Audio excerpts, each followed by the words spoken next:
The basic forms of magic are ancient, passed down to us from before civilization. Everything we now find so familiar started somewhere. To speak the words, to make a circle, to use the plants and the stones, all these things were a part of ancient Egyptian magic, if not the source of it. Let's learn more about magic by getting closer to its roots.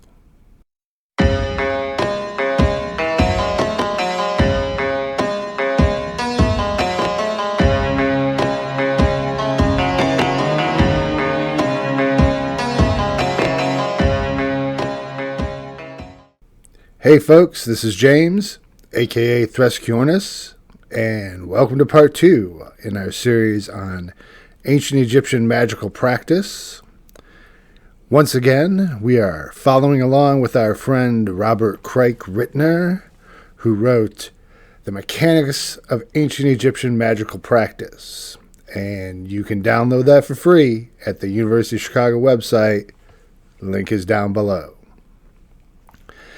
And we're digging into chapter 2 now, which he calls the vocabulary of magic, which may be not quite what he's getting at, because it's not a list of technical terms.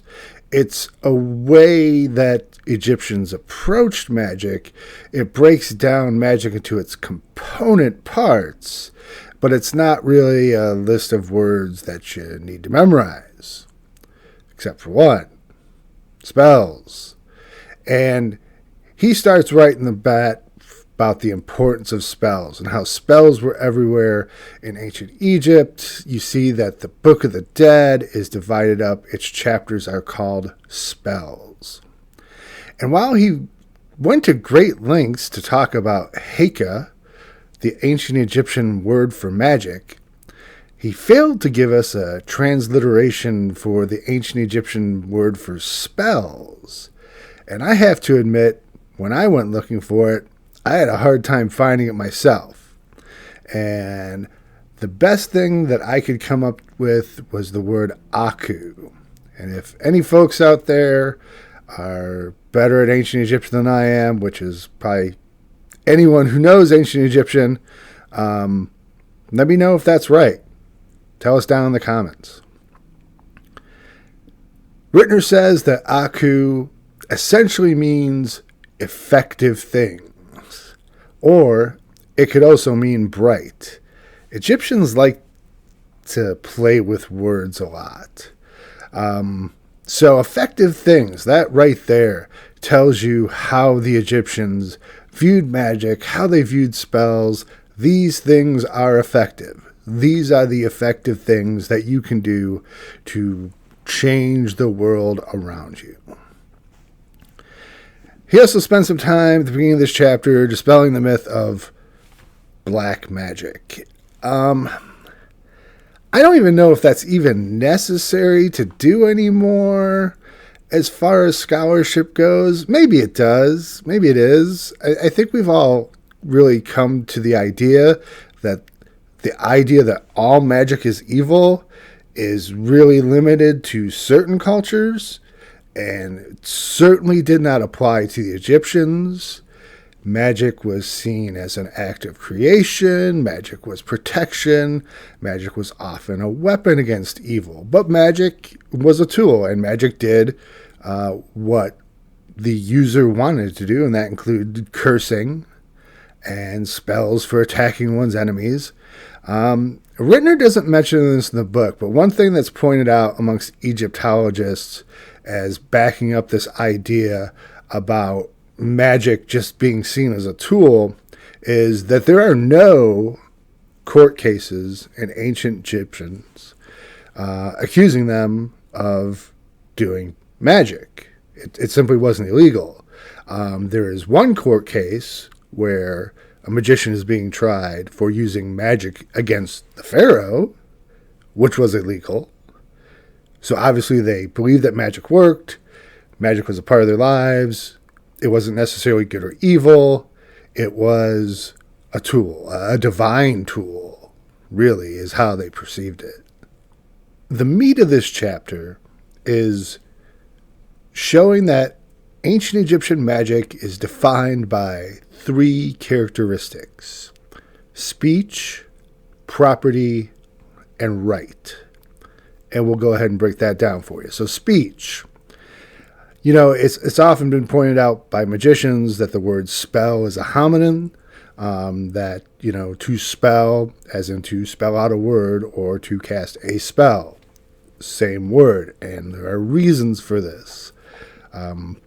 Because speech and words have always been a part of magical practice. Saying the right words, whatever the right words may be, is important in magic to the ancient Egyptians. And, of course, Rittner gives us an example, and my favorite example. Thus Thoth, the god of writing, is regularly qualified as excellent of magic in his capacity as Lord of Hieroglyphics. Similarly, Heike may be directly identified with the spoken word. Spells are specifically labeled as God's words. He goes on to say that many of the gods who were considered excellent of magic were also considered excellent of words. Writing or speech was part of their divine attributes. And for the ancient Egyptians, magic is imbued from the mouth. Just like in the last video, we talked about how Heike puts the spark of magic in the god's words. It's the words that are the spark of magic, not the entirety of it, as we'll learn in a little bit, but vitally important for almost every magical procedure was to say the words. And Rittner goes to great lengths to show this, giving us translations from various inscriptions, the Book of the Dead, and other sources. Just a few of them are: may a tum repel you with the spells of their mouths when you hear my magic. It has swallowed you by means of the magic of their mouths. Those in Ray's bark destroy you in his bark with the spells of their utterances, with the magic in their bodies. Isis, who repels the deeds of the enchanters by the spells of her mouth. I have made the protection of your limbs by means of my magic, by the spells on my mouth. I have spoken by means of your spell. I have recited by means of your magic. I have spoken by means of your statement. I have made spells by means of your spells.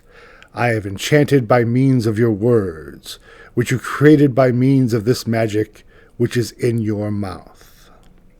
And of course, later when writing becomes popular, writing itself is seen as a magical act. It kind of confused me when I first read the Book of the Dead that these things that we would call chapters are called spells. And more often than not, they're not really formulas. Some of them are just descriptions of the duat, of the underworld. But for the Egyptians, this is magic. These are spells, simply because they are written down. Rittner uses the example of the papyrus Chester Beatty. From that he quotes, "The sages who prophesied ill fortune, that which came forth from their mouths happened, being found in statements written in their books.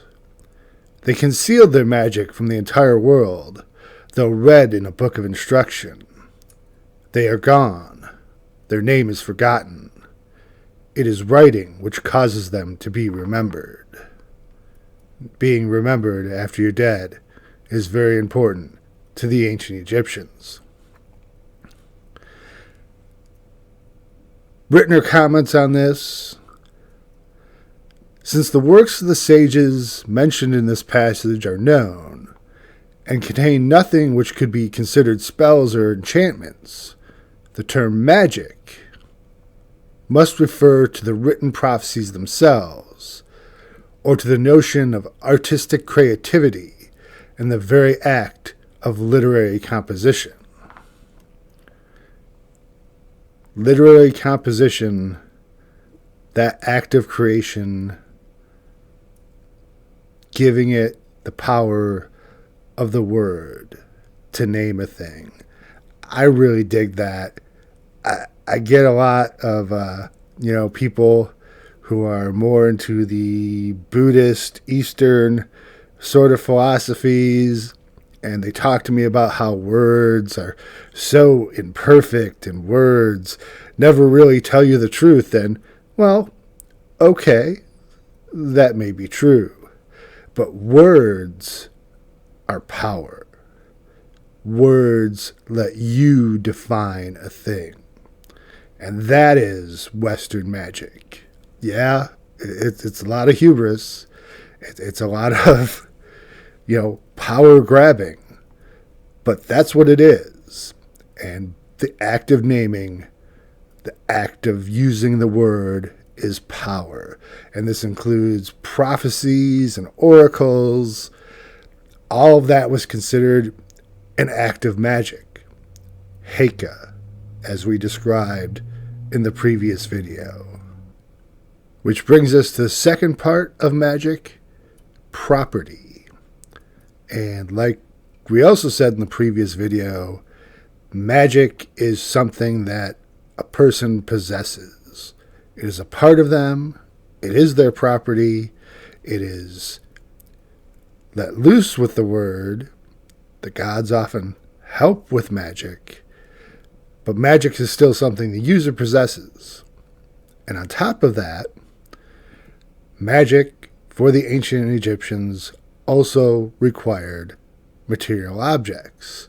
And here we see, kind of the foundations of Western magic right here and how material is used. And these plant materials, these stones, these different things that were used in spells, natural products, were often considered to be body parts of the gods or their bodily fluids, that they were of divine nature in and of themselves. Rittner quotes the papyrus salt. Horus cried, the water fell from his eye to the earth and it grew. That is how dry myrrh came to be. Geb was sad on account of it, and blood fell from his nose to the ground, and it grew. That is how pines came to be, and resins came to be from their fluid. Then Shu and Tefnut cried exceedingly, and the water from their eyes fell to the ground, and it grew. That is how incense came to be. And another thing that really geeks me out is that the Egyptians were also consecrating their materials, just like we see in the Goetic tradition, all the way up through the Middle Ages, where it's so important to consecrate all the tools and materials that you need. This is where it started with the ancient Egyptians.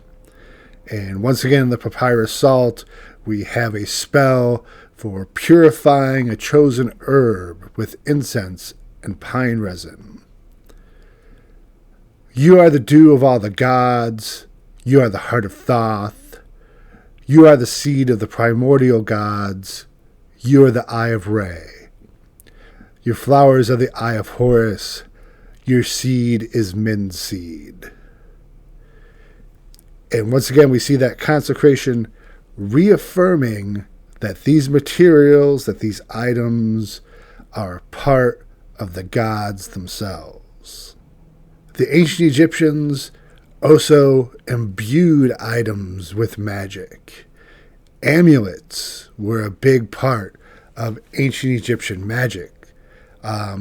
Amulets mostly provided protection, protection for specific things, which required specific stones. So you already see a correspondence developing where the properties of certain plants and stones have meaning. Amulets were considered so important that the pharaoh himself, whenever he sent out a crew to go mining, dangerous occupation, going out to the desert, who do you send with them? Who's on the payroll?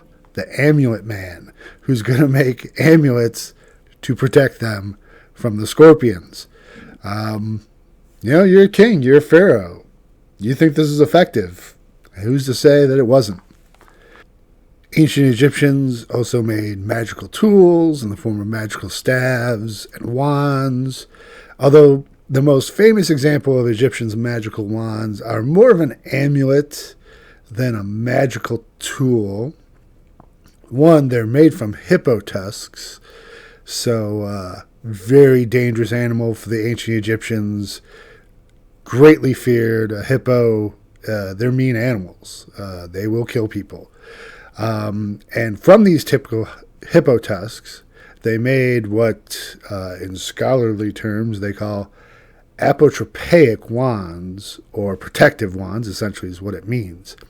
And on these wands, they carved demons, a bunch of knife-wielding demons. And you can see some of these also in my video on Egyptian demons, where we talk about there as well. But these wands were generally called birth tusks. This was something that you gave to a child, put in a baby's crib to protect them.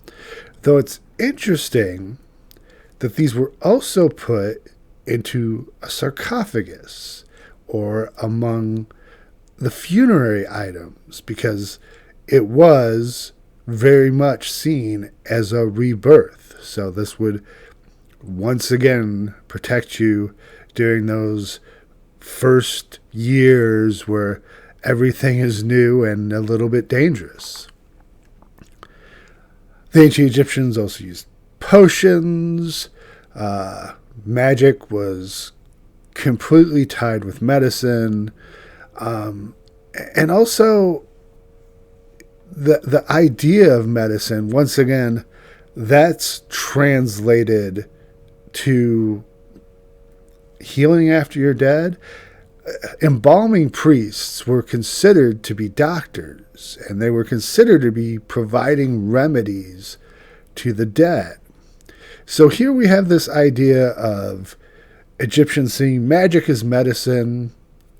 I don't think to the extent of where Native American magic, where it's been translated as medicine, where that's what it's called, but certainly a deep part of what magic is. Medicine is always magical in nature. And even though there were potions, there were prescriptions, there were things that a doctor would give, even primitive splints and things like that, there was always a spell part. There was also always a spoken word part to it that made it the magic, that the healing was magic. The last essential element of magic is rite, performing the ritual. And this includes motion. It includes that entire list that we gave in the first video and that is going to get mentioned again and again. All these things that were a part of ancient Egyptian ritual: circumambulation, spitting, blowing, licking, swallowing, the use of images, superposition, trampling, binding, the use of red, breaking, the use of sand, burning, piercing, decapitation, burying. All of those things are part of ancient Egyptian magic. There was always something to be performed. And I don't know if you're like me. When I first started doing magical rituals, I always had a hard time knowing, what do I do with my hands? My hands at my side, where are my hands at? Lucky for me, when I started following the ancient Egyptians, something we noted in the last episode, The hieroglyph for Heike itself is a pair of hands upraised, because this was the common position used by ancient Egyptian magicians. So now, if you're doing an incantation, you know what you can do with your hands. Rittner also stresses encircling as a major part of ancient Egyptian magic. Just the concept of circles and how prevalent it is. Quoting Rittner, the magical ritual of encircling for purification is almost coeval with Egyptian civilization itself, being attested from the earliest archaic funerary rituals to the temple ceremonies of the Greco-Roman periods.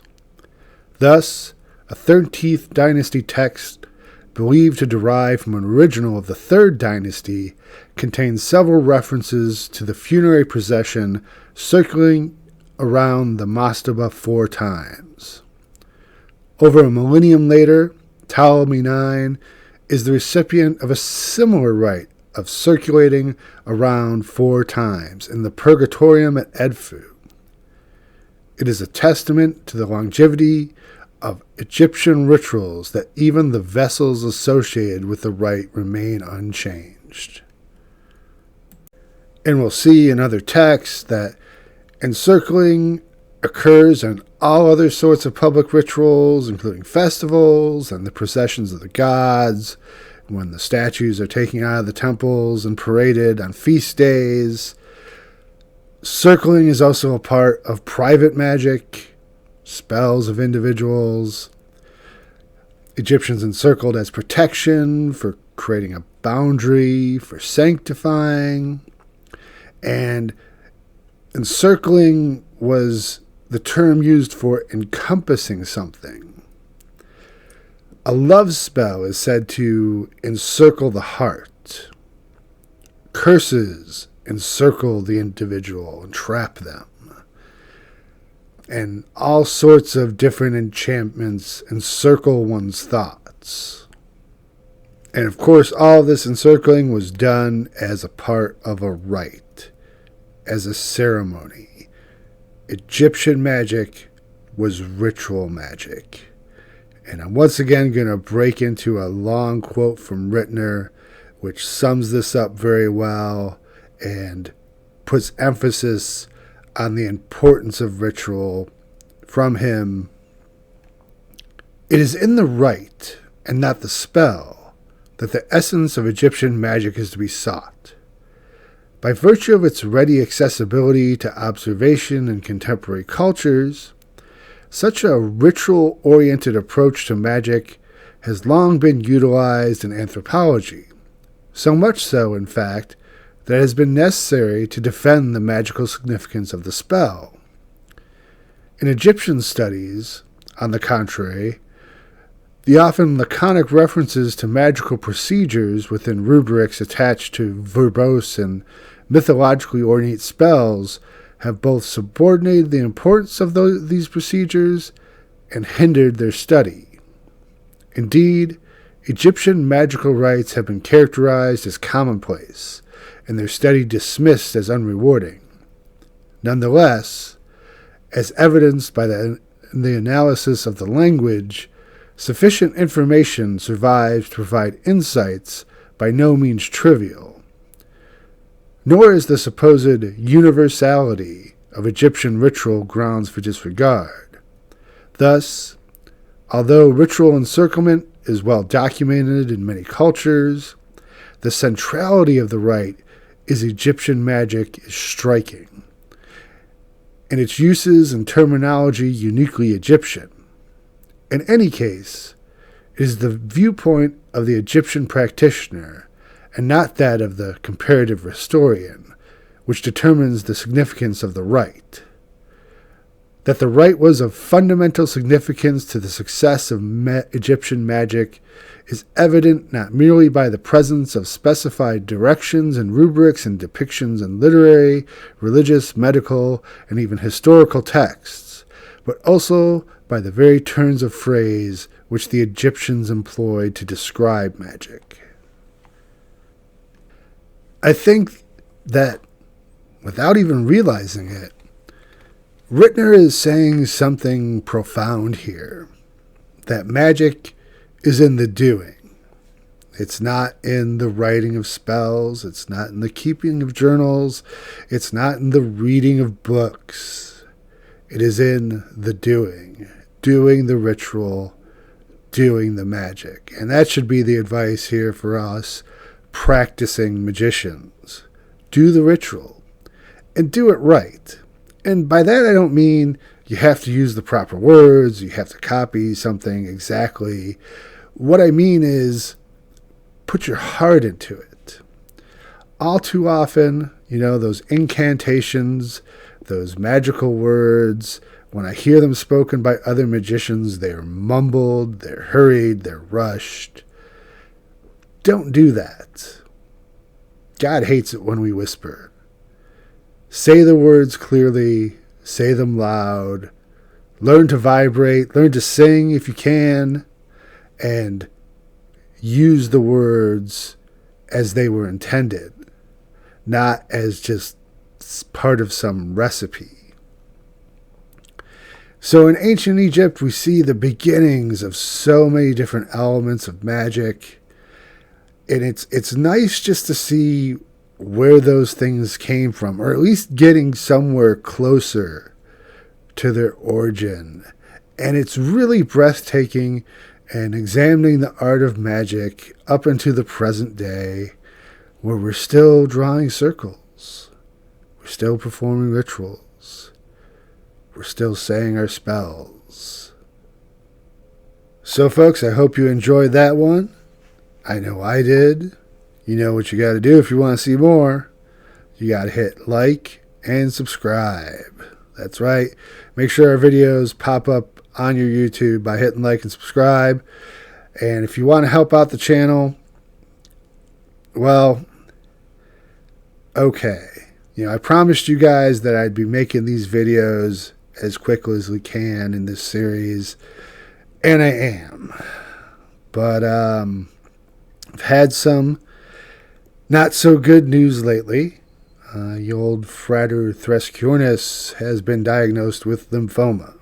My doctor tells me it is very treatable.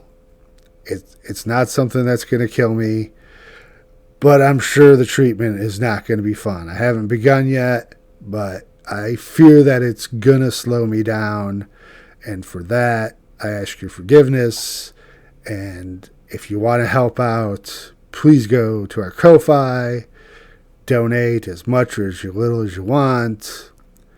Something I know I'm going to do is when we're done with this series, I am going to make a special video, a bonus video that's going to be only available for Ko-Fi subscribers.